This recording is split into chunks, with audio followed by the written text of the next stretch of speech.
السلام علیکم.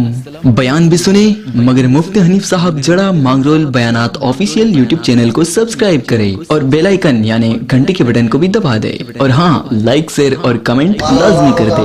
جزاک اللہ. اعوذ باللہ من الشیطان الرجیم بسم اللہ الرحمن الرحیم وَلَقَدْ أَرْسَلْنَا رُسُلًا مِّن قَبْلِكَ وَجَعَلْنَا لَهُمْ أَزْوَاجًا وَذُرِّيَّةً وَقَالَ اللَّهُ تَبَارَكَ وَتَعَالَى وَمِنْ آيَاتِهِ أَنْ خَلَقَ لَكُم مِّنْ أَنفُسِكُمْ أَزْوَاجًا لِتَسْكُنُوا إِلَيْهَا وَجَعَلَ بَيْنَكُم مَّوَدَّةً وَرَحْمَةً إِنَّ فِي ذَلِكَ لَآيَاتٍ لِقَوْمٍ يَتَفَكَّرُونَ وقال النبي صلى الله عليه وسلم يا معشر الشباب من استطاع منكم الباءة فليتزوج فإنه أغض للبصر وأحسن للفرج. وقال النبي صلى الله عليه وسلم 4 من سنن المرسلين النكاح والسواك والتعطر والحياء أو كما قال رسول الله صلى الله عليه وسلم.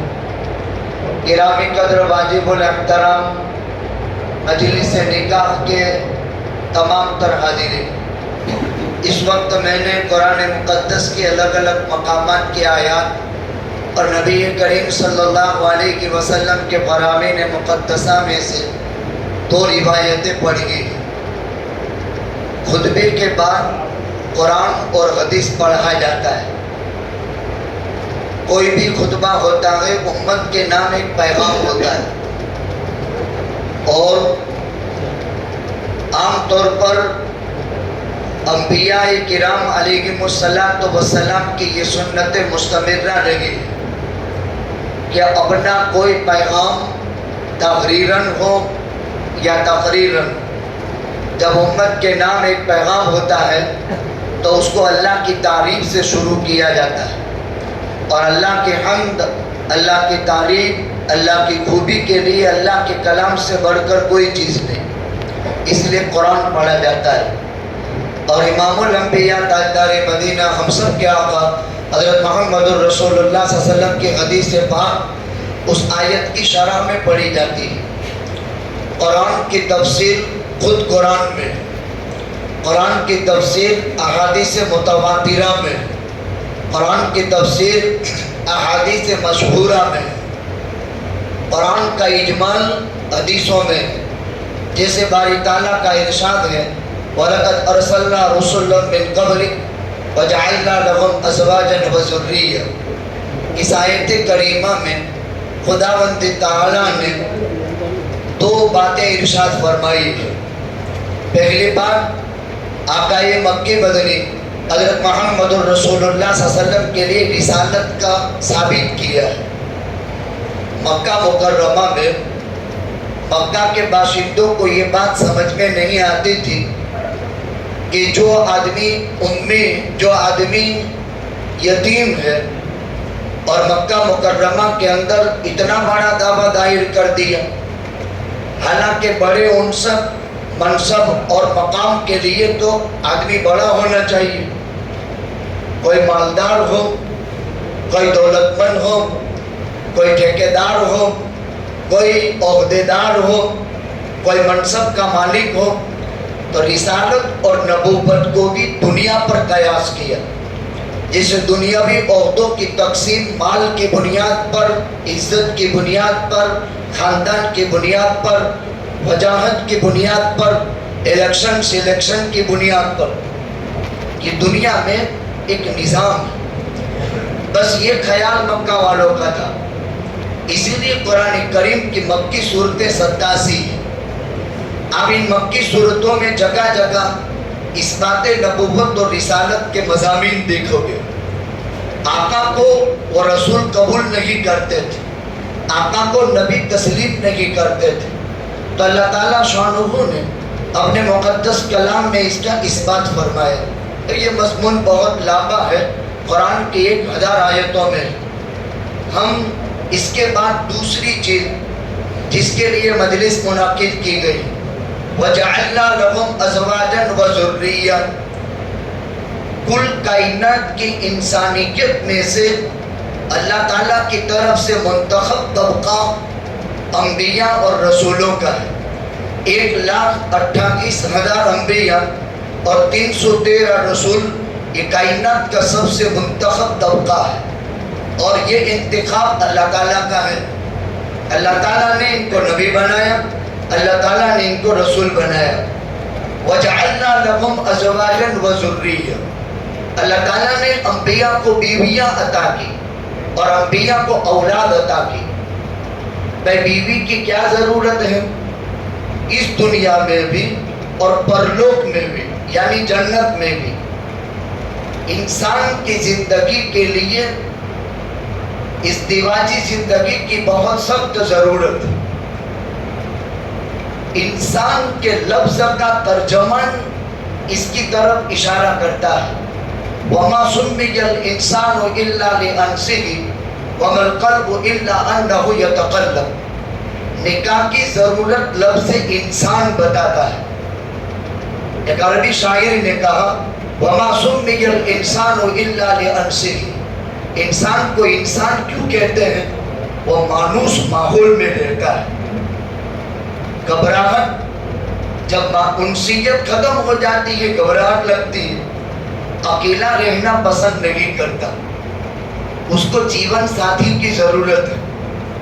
کوئی انسان اکیلے میں گھبراہٹ محسوس کرتا ہے، وہ تو انسان کی زندگی کی ایک عمر ہوتی ہے جس کے بعد انسان کو خلوت پیاری ہوتی ہے، وہ 40 برس کے بعد کا ٹائم ہے، ورنہ 40 برس تک کا یہ زمانہ انسان مانوس ماحول میں رہنا پسند کرتا ہے۔ گھر میں بھی اکیلا نہیں رہے گا، مسجد کے اندر بھی اکیلا نہیں رہے گا، اس کے لیے اعتکاف کے ساتھی تلاش کرتے ہیں۔ انسان کو انسان اس لیے کہتے ہیں کہ وہ مانوس ہے، انسیت اس کو ہے، اور انسیت ایک کے ساتھ نہیں ہوتی، کچھ لوگ ہوں گے تو آدمی مانوس ہوگا۔ اور انسان کے دل کو قلب کہتے ہیں، یہ تو چھاتی ہے سینہ، اندر میں دل ہے، اور اس کی جمنی طرف فرشتہ ہے اور اس کے دائیں طرف شیطان ہے۔ اللہ تعالیٰ نے ایک نظام بنایا ہے انسان کا، سینے کو تو عربی میں صدر کہتے ہیں اور دل کو عربی میں قلب کہتے ہیں۔ انسان کے دل پر بیک وقت دو خیالات الٹ پھیر کرتے ہیں، جیسے ابھی میں نے جلالین میں پڑھا ہے۔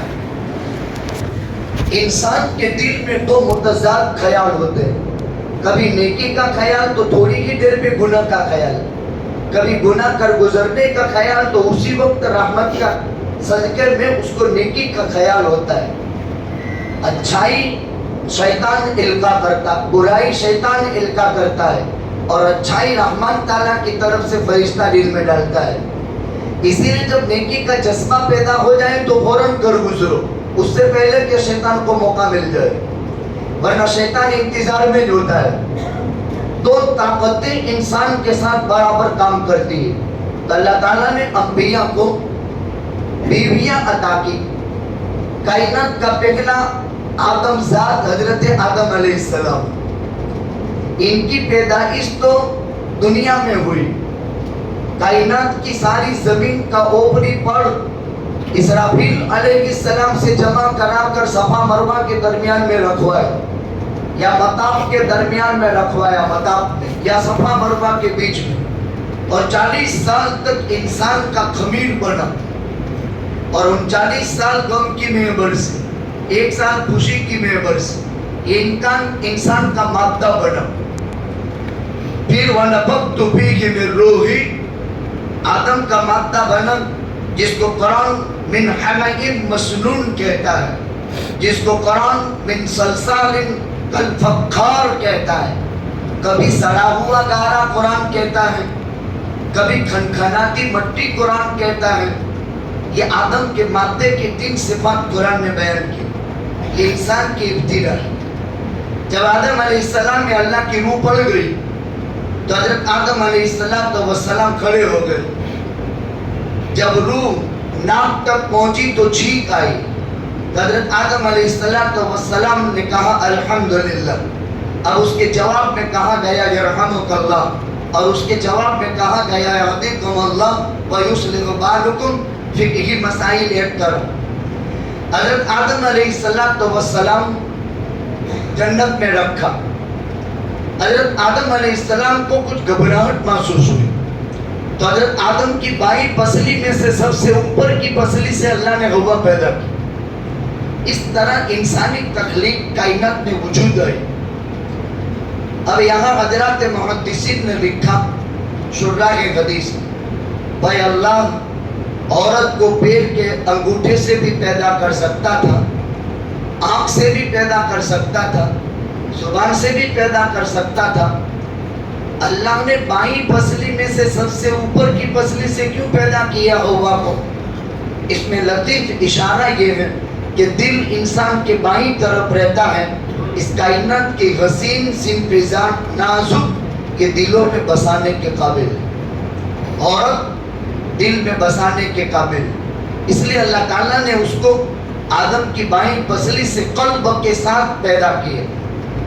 اللہ تعالیٰ نے دوسرا دعویٰ یہ دائر کیا کہ ہم نے تمام انبیاء کو بیویاں دی, لہذا یہ نکاح 1.25 لاکھ انبیاء اور 313 رسولوں کی سنت مستمر رہے. تمام انبیاء کی سنت بیک وقت یہاں زندہ ہوتی, کوئی نبی اس سے خارج نہیں.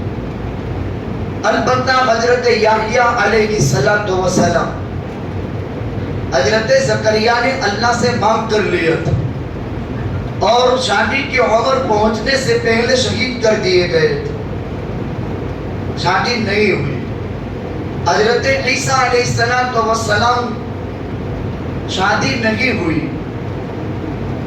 جب عیسائیوں نے سولی دینا چاہا, سولی نہیں دے سکے. وما قتلوہ وما صلبوہ ولکن شبہ لہم بل رفعہ اللہ الیہ. حضرت یحییٰ شہادت ہو گئی, نکاح نہیں ہوا.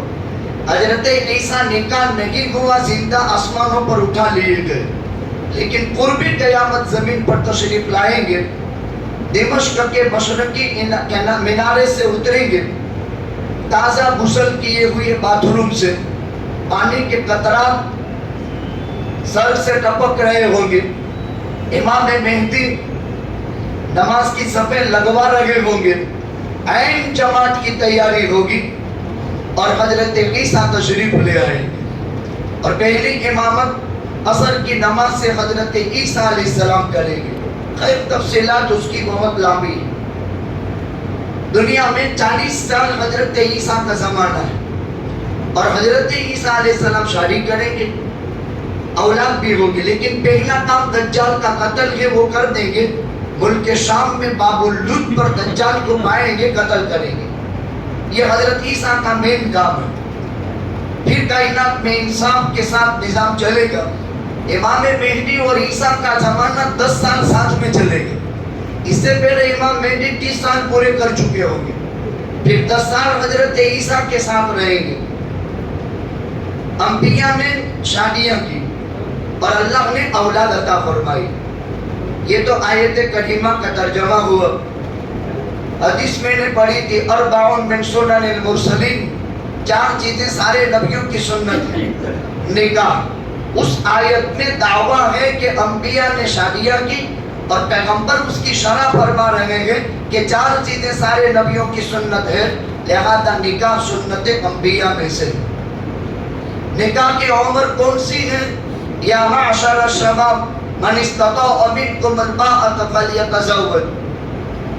جو آدمی اپنا اور آنے والی عورت کا نفقہ, روزی روٹی کمانے کی طاقت رکھتا ہے, اس کو خلوت کے لیے مقام دیتا ہے اور جس پر کسی آدمی کا کوئی حق یا اتھارٹی نہیں ہے, یکسوئی کے ساتھ وہ دونوں رہ سکتے ہیں اور اپنی استطاعت کا کھانا, اپنی حیثیت کا کپڑا, اپنی حیثیت کا مکان.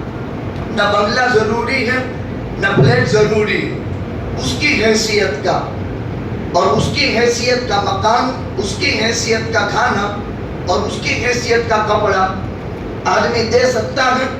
جوانوں سے اللہ کے پیغمبر نے ابھارا, اے جوانوں کی جماعت نکاح کرو.